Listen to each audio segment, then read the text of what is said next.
یو چا پوښتنه کړې ده چې د 10 او د 11 بجو نفل چې دی په دې کې به څنګه نیت کې؟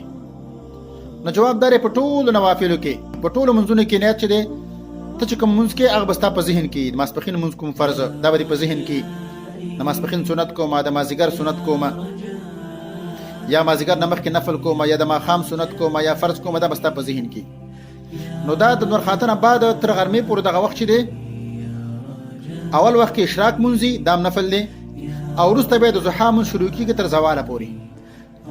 اول تقریبا د اشراق مانځه پسې متصل د ضحا وخت دی خو د ضحا وخت تقریبا تر غرمې پورې وي.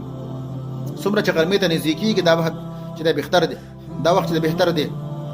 حدیث کې راغلی صلاه الاوابین حين ترمز الفصال. اوابین منځ هغه وخت کې دی چې کله د خوخانو د بچو خپې ګرمي شي. دې حدیث مقصد دا دی چې په دې وخت کې دا قبول بهتر دی. مستا پړ کې بده چې دا نفل منځ دی نه تبا نیت د نفل کې دا په خپل باندې ویل چې دا 2 رکعات د اشراق منځ کوم او 2 رکعات د ضحا منځ کوم او 2 رکعات د تهجد منځ کوم دا په خپل باندې ویل نشته. خو ستا په ځل کې بدا وی چې دا د اشراق وخت دی یا د ضحا منځ دی یا مثلا 2 رکعات نفل دی دا به په ځل کې وی. والله اعلم.